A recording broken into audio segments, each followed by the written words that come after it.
사도신경 드림으로 주일 청년부 예배를 하나님 앞에 드리시겠습니다. 전능하사 천지를 만드신 하나님 아버지를 내가 믿사오며 그 외아들 우리 주 예수 그리스도를 믿사오니 이는 성령으로 잉태하사 동정녀 마리아에게 나시고 본디오 빌라도에게 고난을 받으사 십자가에 못 박혀 죽으시고 장사한 지 사흘 만에 죽은 자 가운데서 다시 살아나시며 하늘에 오르사 전능하신 하나님 우편에 앉아 계시다가 저리로서 산자와 죽은 자를 심판하러 오시리라. 성령을 믿사오며 거룩한 공예와 성도가 서로 교통하는 것과 죄를 사하여 주시는 것과 몸이 다시 사는 것과 영원히 사는 것을 믿사옵나이다. 아멘.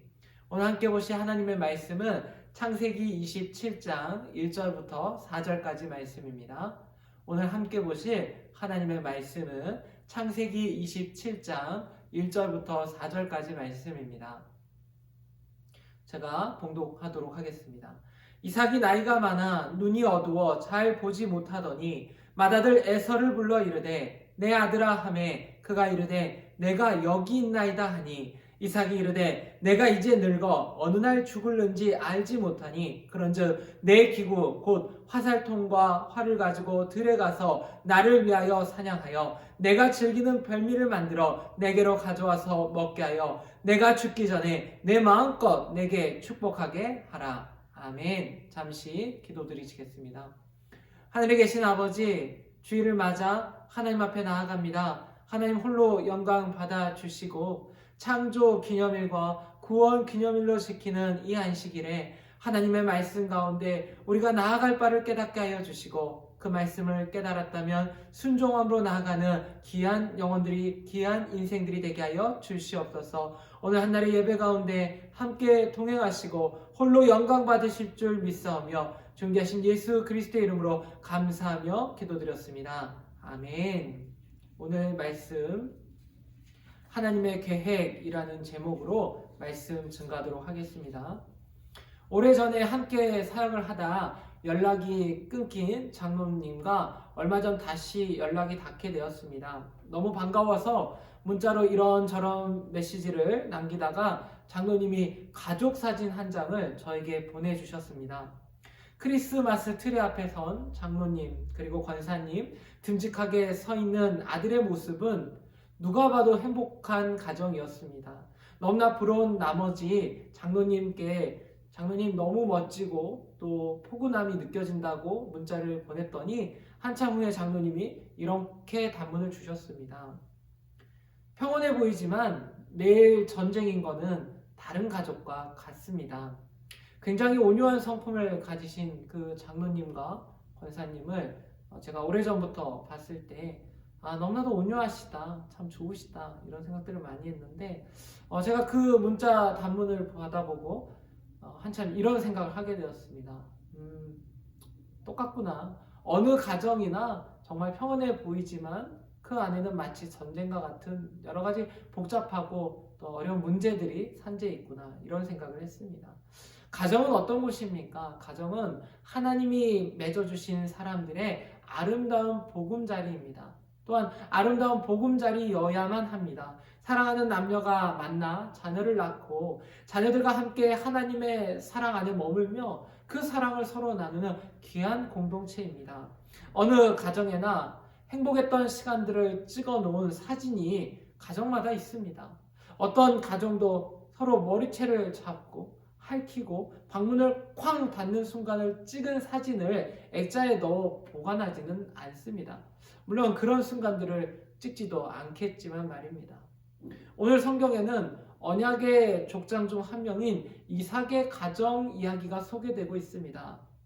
이삭에게는 두 아들이 있었습니다. 야곱과 에서인데 야곱은 어머니 리브가의 뱃속에 있었을 때부터 쌍둥이 형과 장자권을 놓고 다퉜으며 나중에는 실제로 형을 속여서 장자권을 빼앗습니다.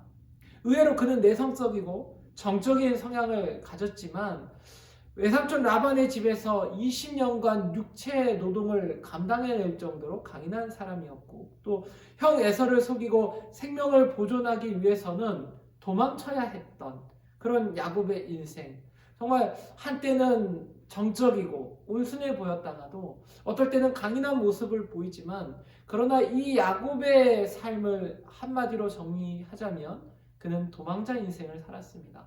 거짓말하고 도망가고 또 그곳에서도 다시 도망가야 했던 그런 인생을 살아왔던 것입니다.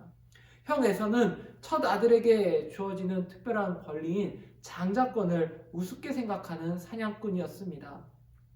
장자는 기업의 2배를 받았고 또 계보가 그를 통하여 이어졌는데, 에서는 팥죽 한 그릇에 장자권을 넘겨버릴 정도로 생각이 단순하고 아주 급한 사람이었습니다. 하나님과의 관계는 생각하지도 않고 우상을 숭배하는 이방 여인과 결혼했으며 늘 짧은 생각으로 지금 당장 눈앞에 이익이 되는 것에만 집착하며 살아왔습니다. 장자권을 빼앗긴 분노로 동생 야곱을 죽이려 했으며 자신의 잘못에 대해서는 전혀 생각하지도 않고 단순하고 과격하고 하나님의 축복보다는 세상에 집착하는 그런 인물이었습니다. 이삭의 아내 야곱과 에서의 어머니 리브가는 20여 년 동안 아이를 갖지 못하다가 이삭의 기도로 쌍둥이를 갖게 됩니다. 이삭이 60세 되던 해에 쌍둥이 아들 에서와 야곱을 낳았는데, 둘째 아들인 야곱이 첫째 아들 에서의 축복을 훔치도록 도왔으며 남편까지 속이는 일을 서슴지 않았습니다. 장자 에서보다는 차남인 야곱을 더 사랑했던 이 여인은 결국 사랑하는 아들을 남은 생애 동안 보지 못하는 아픔을 겪고 나중에는 아브라함의 가족 묘지인 막벨라 동굴에 장사됩니다. 이러한 가족들의 가장으로 서 있는 이삭은 오늘 말씀해 보니까 나이가 많아서 눈이 어두워 잘 보지도 못합니다. 사실 성경에서 눈이 어둡다라는 말은 단순히 잘 보지 못하는 것만을 의미하지는 않습니다. 시력을 거의 잃었다라는 말은 야곱과 리브가의 속임수에 넘어갈 정도로 진짜로 나쁜 시력을 가지고 있었을 뿐만 아니라 세월이 지나면서 애석하게도 영적인 시력이 흐려졌다라는 것을 가리키고 있습니다. 영적인 시력이 약화되면 어떻게 됩니까? 영적인 시력이 약화되고 흐려지면 하나님의 계획을 볼 수가 없습니다. 그래서 이삭은 하나님의 약속의 말씀 중 하나를 놓쳐버리고 큰아들 에서를 축복하려 합니다. 하나님은 분명히 창세기 25장 22절과 23절에서 큰 자가 어린 자를 섬기리라고 말씀하셨습니다. 그러니까 큰아들 에서가 작은 아들인 야곱을 섬기리라고 말씀하셨기 때문에 이삭은 분명히 작은 아들 야곱을 불러다가 축복해 주어야만 했습니다. 그런데 이삭은 공개적으로 가족들을 불러놓고 에서를 축복하려는 것이 아니라 아주 비밀스럽게 그를 부르고 축복하려고 합니다. 또한 경건한 마음으로 축복해야 하는 이삭의 입에서 이상한 단어가 하나 등장합니다. 바로 별미라는 단어입니다. 창세기 27장 4절에서 이삭은 에서를 부른 후에 내가 즐기는 별미를 만들어 가져오라고 명령합니다. 즐긴다라고 번역된 히브리어 아헤브는 2가지 의미를 갖습니다. 하나는 하나님의 자기 백성에 대한 무한한 애정을 가리킬 때 사용됩니다. 동시에 두 번째로는 게으른 대식가의 육체적인 식욕을 가리킬 때도 이 아헤브라는 단어가 사용됩니다. 이삭은 지금 사냥꾼인 에서가 잡아올 그 맛있는 음식에 대한 굉장한 애정을 쏟고 있습니다. 영적인 시력이 어두워지자 하나님의 계획을 잊어버린 지는 오래고 이제 사랑하는 아들 에서가 잡아올 맛있는 음식이 너무나 먹고 싶은 것입니다. 본인 말로 따르면 이제 죽을 날이 얼마 남지 않았으니까 먹고 싶은 것 실컷 먹고 또 동생 야곱보다 더 사랑하는 에서를 축복하고 죽어야겠다고 이삭은 생각한 것입니다. 결과적으로 이삭의 생각대로 된 것이 단 하나도 없습니다. 이삭은 리브가와 야곱에게 속아 야곱을 축복한 이후에도 43년을 더 살고 180세에 죽습니다. 자신이 특별히 사랑하는 에서를 축복하지도 못하고 하나님의 계획대로 결국에는 야곱을 축복하게 됩니다. 나중에 야곱에게 속아 야곱을 축복해 주었던 이삭은 에서가 별미를 만들어 가지고 들어왔을 때 너는 누구냐라고 말합니다. 너는 누구냐? 그리고는 심히 크게 떨며 두려워합니다. 동생 야곱이 자신이 받을 축복을 가로챘다는 것을 알아챈 에서도 대성통곡합니다. 자신도 축복해달라고 떼를 쓰지만 이삭이 들려줄 수 있는 것은 저주에 가까운 예언밖에는 없었습니다. 더 축복할 축복이 없었던 것입니다. 이때 에서가 얼마나 큰 분노를 가지게 되었을지 상상이나 가십니까? 에서는 아버지가 죽으면 야곱을 죽일 것이라고 말합니다. 마치 가인이 아벨을 죽일 때처럼 죽음의 그림자가 이 가정에 드리고 있습니다. 어머니 리브가는 재빨리 야곱에게 외삼촌 라반의 집으로 가라고 하면서 형 에서의 노가 풀리면 그때 사람을 다시 불러드리겠다라고 말합니다. 아마 리브가는 에서의 노가 얼마 후면 풀릴 것이라고 생각했던 모양입니다. 그러나 리브가가 죽을 때까지 에서의 노는 풀리지 않았습니다. 이 말은 어머니 리브가와 아들 에서의 관계에 금이 간 것도 의미합니다. 에서가 야곱을 죽이려 했는데 함께 일을 공모한 어머니를 사랑과 정성으로 대했겠습니까? 야곱이 도망친 후 이삭의 가정에는 아마 찬바람이 쌩쌩 불었을 것입니다. 교묘한 속임수로 장자권을 빼앗은 야곱과 리브가, 그리고 하나님과의 관계를 전혀 신경 쓰지 않는 에서, 노년의 젊은 시절에 믿음을 다 저버린 이삭의 가정은 이미 몇 발의 총성이 난 전쟁터 같은 가정이었습니다. 편애와 속임수가 가득한 이 가정의 윗대인 아브라함의 가정은 어떻습니까? 아브라함과 이삭의 가정 모두 서로 거짓말하고 속이고 음모를 꾸며 남을 이용하는 모습들이 가득했습니다. 아브라함과 이삭 모두 아내를 남매라고 속이고 자신의 살 길만 찾았습니다. 아브라함은 아주 틀린 말은 아니지만 그래도 아내가 된 사례를 누이라 속였고, 또 아내인 사례도 하나님의 약속을 무시하고 종을 통해서 약속의 자녀를 받아내려 한 일이 있습니다. 도남제일교회 청년 여러분, 이제 여러분의 가정을 돌아보시기 바랍니다. 여러분 가정에 놓인 가족 사진을, 아니면 스마트폰 사진 속에 담겨진 여러분의 가족 사진을 한번 바라보시기 바랍니다. 웃고 있거나 아니면 잔잔한 미소를 품은 채 서로 손을 잡거나 마주보거나 나란히 서 있지 않습니까? 그런데 그 액자 속에 걸린 사진처럼, 혹은 스마트폰에 보이는 그 사진처럼 그렇게 매일 웃으면서 서로 바라보며 또 손을 잡고 다정하게 살고 계십니까? 어미새와 아빠새의 사랑으로 만들어진 둥지처럼 포근하고 안락하고 또 사랑의 꿀이 떨어지는 그런 가정에서 살고 계십니까? 동생과 사이는 좋으십니까? 형, 오빠, 누나, 언니와는 보기만 해도 기분이 좋고 행복하신가요? 서로 배려하고 양보하고 아껴주고 사랑하며 살고 계십니까? 물론 세상에 완벽한 가정은 없습니다. 어느 가정에나 아픔이 있고 상처가 있고 아브라함과 이삭 가족처럼 편애의 모습과 가족 간의 불화가 여전히 존재합니다. 그러나 그것이 끝이 아닙니다. 가정 안에 불화가 있고 가정 안에 수많은 대립과 갈등이 있지만 참으로 감사한 것은 우리 가정을 축복의 가정으로 만들어 가시고자 하는 그 하나님의 의지가 결코 약하지 않다라는 것입니다. 하나님은 우리를 끝까지 붙드시고 싸매시고 회복시키셔서 하나님의 구원받은 믿음의 가정으로 반드시 만들어내실 것입니다. 그 가정 안에 저와 여러분이 있다는 사실에 놀라워하시기 바랍니다. 하나님의 구원의 역사는 인간의 신실함에 있는 것이 아니라 오직 하나님의 신실함에 달려 있습니다. 여기에는 그러나라는 접속부사를 붙일 수가 없습니다.